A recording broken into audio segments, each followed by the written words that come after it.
I remember especially watching like V and Battlestar Galactica, that obviously, I mean, it's so fascinating. I must have been like 12 or something at the time. So you get into science, you know, you start to be interested in space. And this is what we as organizers of this event hope to achieve by, bringing the man that was most recently in space actually to the European Parliament and having people speak to them. I think today we make already a lot of investments, of course, and I think it's important that the European Union keeps investing in innovation also in the space area.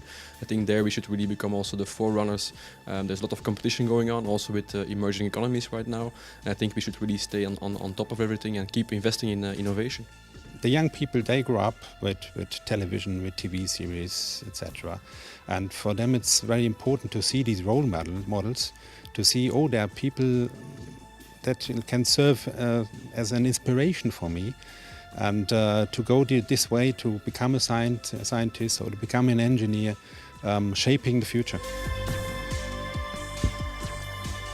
Enterprise, beam me up, please. Good evening, good afternoon, everybody. I must say it's a pleasure to see so many young, bright faces in the European Parliament, especially as, together with the European Commission and ESA, EU40 as an organization of young members of the European Parliament is trying to enhance participation of youth and young people in politics. I'm sure you're especially here because of the European Parliament, the Commission, not because of the astronauts and Mr. Koenig, which I will introduce to you soon. And for us, it's an incredible honor to have these people here. I don't need to introduce the people who were just introduced, but I just want to say that it's a big honor for me to be here in a parliament with you, with these people sitting around this table. I'm so happy, really. This is one of my dreams when I was a child. So my dream came true already, which is nice. But without very long intervention, I would like to give a floor to Mrs. Glover for setting the mood, as we call it, for her introductory speech. Please. So what have we here?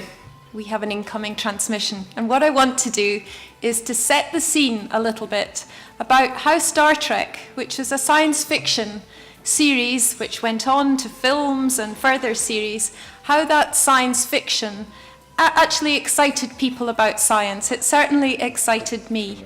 And I am old enough to be able to say that I thoroughly enjoyed the first series, which I'll show you some from in a minute.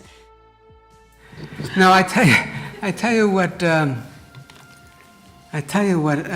It does inspire me. I go to a lot of conventions, and people come up, and they say, I became a fan of Star Trek because my father or my mother watched it, and that was the one show they let me stay up for, and we bonded on that. Wow, that's really wonderful.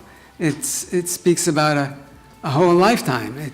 Not only have you found a common appreciation, but it solidifies your relationship and makes you more of a family.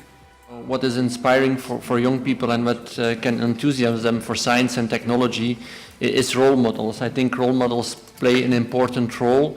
For us it was characters from scientists, from Star Trek, but it can also be real role models.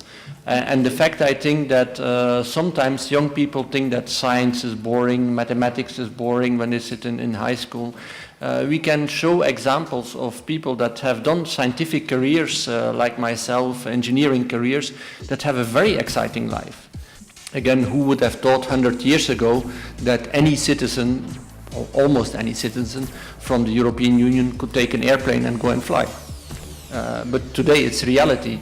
Maybe in 100 years anybody can go and take a rocket and take a trip to space. Why not? I hope that once we master gravity, like with the Higgs boson, and we start to understand it, that we can then manipulate it, and then we can then find other systems than just the standard rockets to fly to space.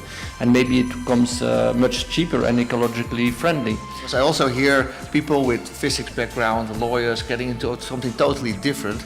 I was trained as a medical doctor, and that was in the Cold War, and I never would have thought that I would become, say, a co-pilot of a Russian spaceship.